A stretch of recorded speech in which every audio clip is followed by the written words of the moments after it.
We're going to do another Thanksgiving tune for you.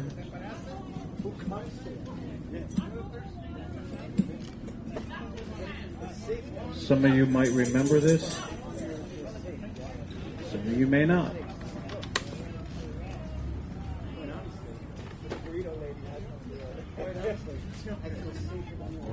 It's called Alice's Restaurant. If you know it, you can sing along.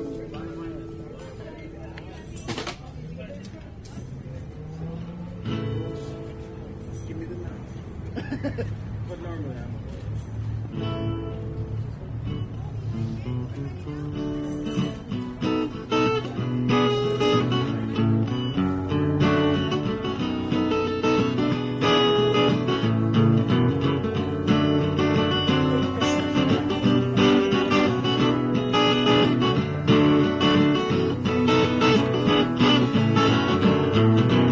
You can get anything you want at Alice's Restaurant. You can get anything you want at Alice's Restaurant. Walk right in, it's around the back, just a half a mile from the railroad track. You can get anything you want at Alice's Restaurant. This song is called Alice's Restaurant. It's about Alice and the restaurant. But Alice's Restaurant is not the name of the restaurant. It's just the name of the song.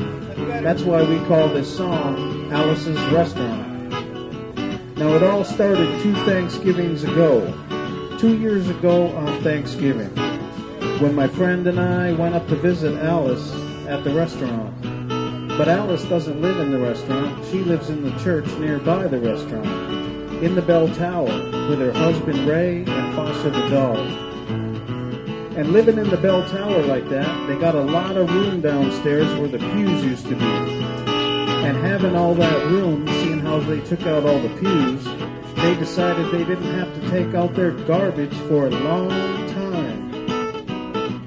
We got up there and found all the garbage in there, and we decided that it would be a friendly gesture for us to take the garbage down to the city dump.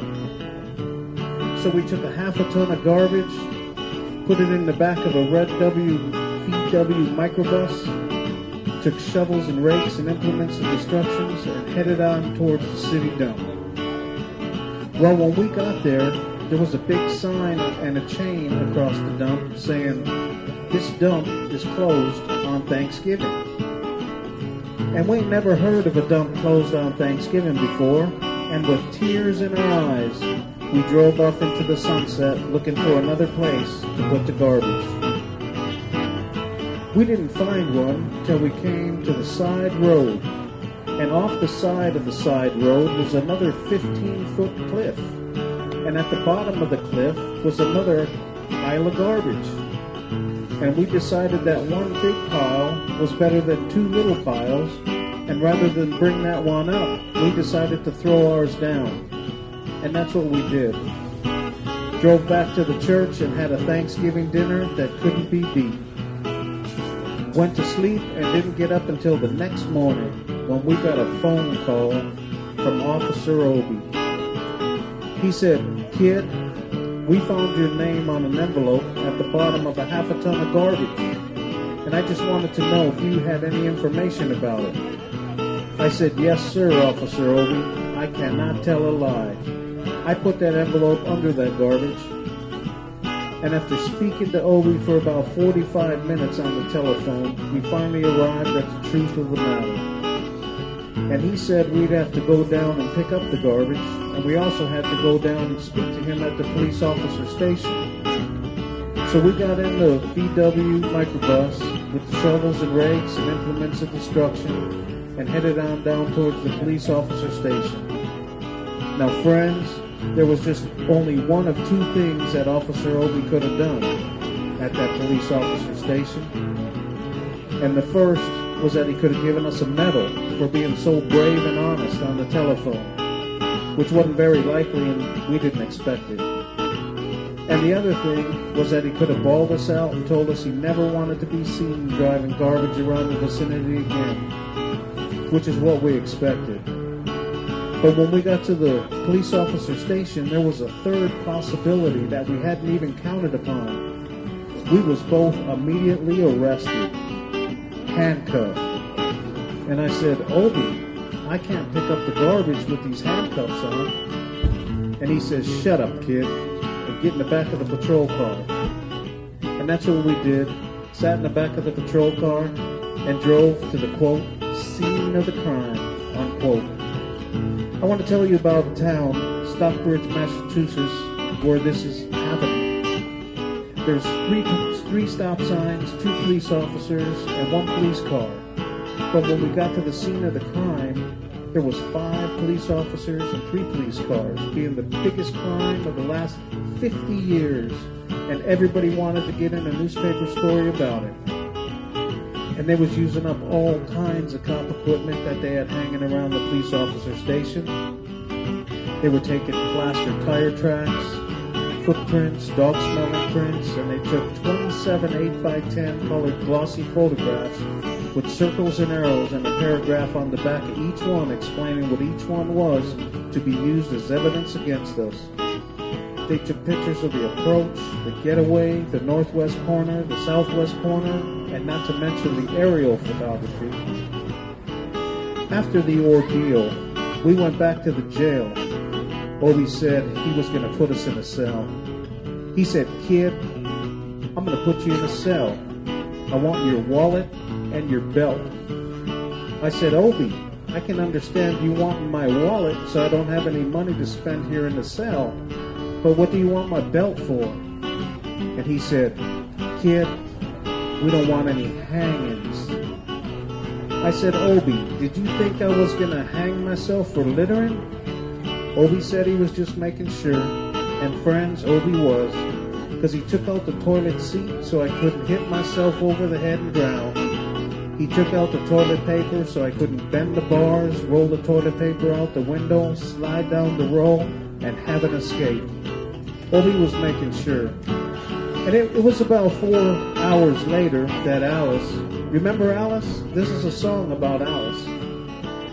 Alice came by with a few nasty words to Obi on the side, bailed us out, and we went back to the church and had another Thanksgiving dinner that couldn't be beat. And we didn't get up until the next morning when we all had to go to court. We walked in, sat down. Obi came in with 27 8x10 colored glossy pictures with circles and arrows and a paragraph on the back of each one. Sat down. A man came in, said, all rise. We all stood up. Obi stood up with the 27 8x10 colored glossy pictures. And the judge walked in, sat down with the CNI dog. And he sat down. We sat down. Obi looked at the CNI dog and the 27 8x10 colored glossy pictures with circles and arrows and a paragraph on the back of each one. And he looked at the CNI dog and then looked at the 27 8x10 colored glossy pictures with circles and arrows and a paragraph on the back of each one. And he began to cry. Because Obi came to the realization that this was a typical case of American blind justice. And there was nothing that he could do about it. And the judge wasn't going to look at the 27 8x10 colored glossy pictures with circles and arrows and a paragraph on the back of each one, explaining what each one was to be used as evidence against us. And we was all fined $50 and had to pick up the garbage in the snow. But that's not what I'm here to talk to you about. I'm here to talk about the draft.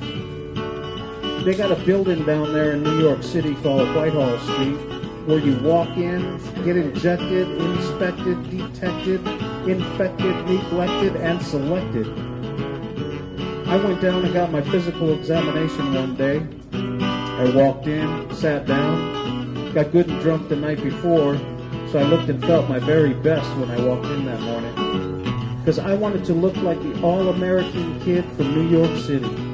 I wanted to feel like, I wanted to be the all-American kid from New York. And I walked in and I sat down, I was hung down, brung down, hung up, and all kinds of mean, nasty, ugly things. And I walked in, sat down, they gave me a piece of paper, and it said, kid, see the psychiatrist, room 604. And I went up there and I said, shrink, I want to kill. I want to kill. I want to see blood and gore and guts and veins in my teeth, eat dead, burnt bodies. I mean, kill, kill.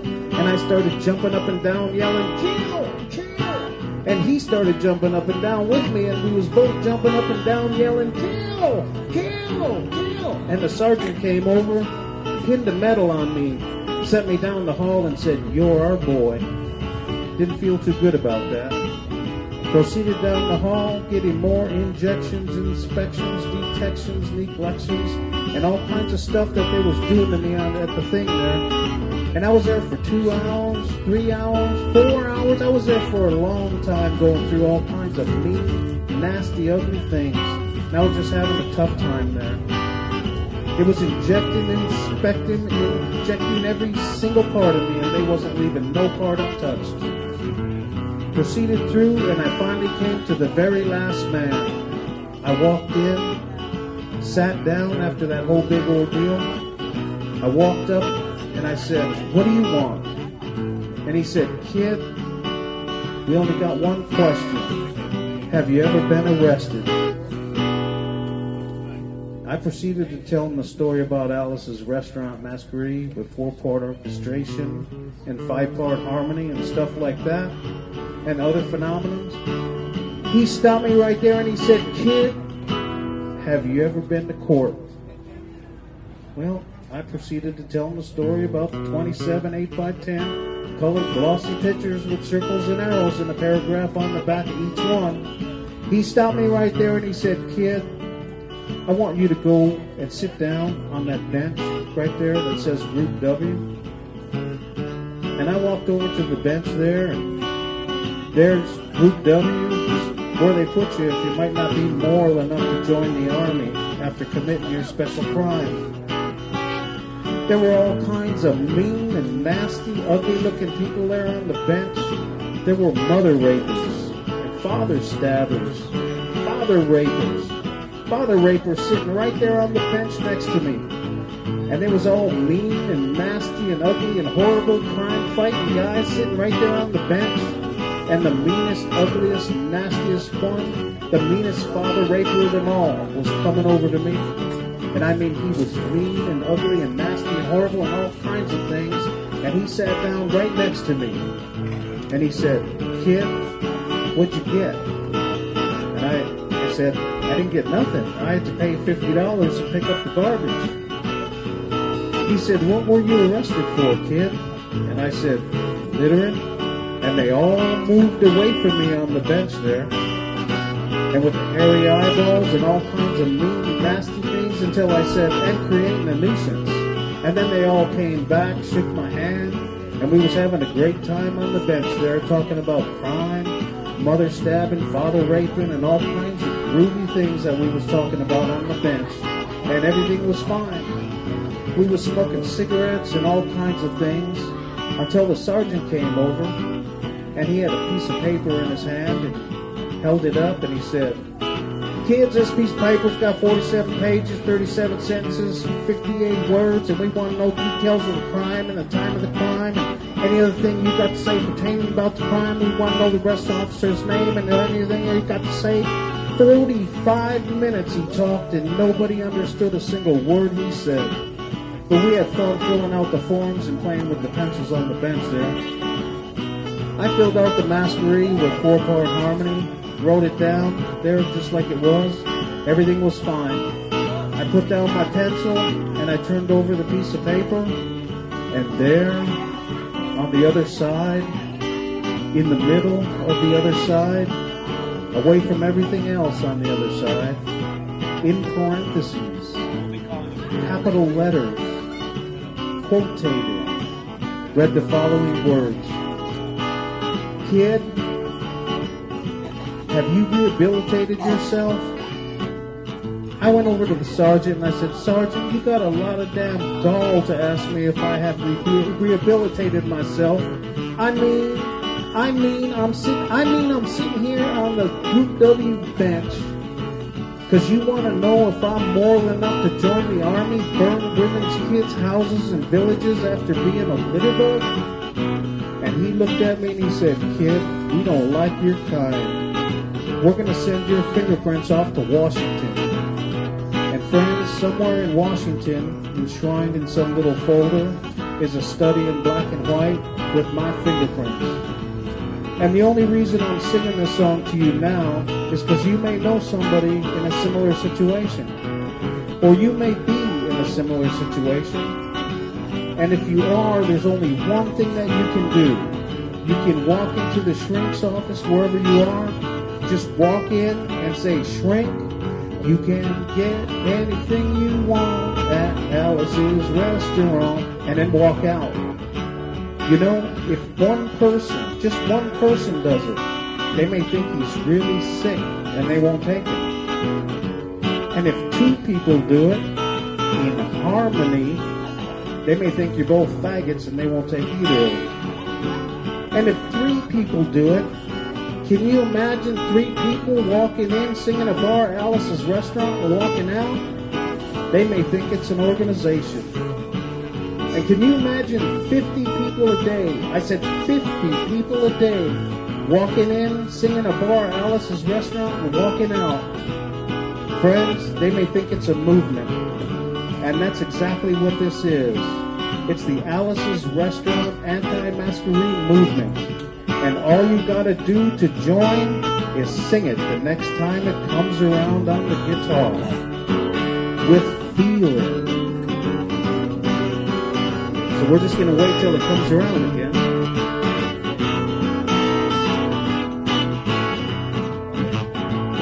You can get anything you want at Alice's restaurant. You can get anything you want at Alice's restaurant. Walk right in, it's around the back. Just a half a mile from the railroad track. You can get anything you want at Alice's restaurant. That was awful, guys. Some of you were singing, some of you weren't. So we want everybody to sing. And the reason why Mike here has been playing this song for about 20 minutes now, he's probably getting tired and wants to stop. I'm not tired. He's not tired. He could keep going. So if you want him to keep going, then don't sing. So we're going to sing it the next time it comes around. We want everybody to sing it. And we want everybody to sing it with feeling. Can you do that for me? Thank you. So we're going to sing it. Here it comes.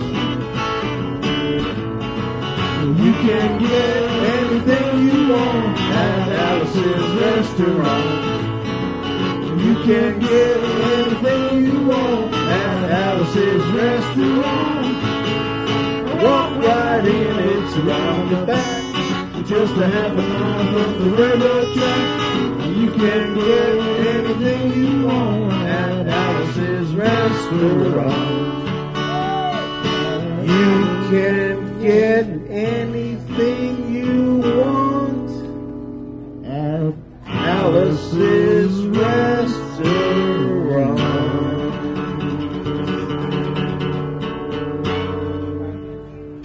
That was great, thank you.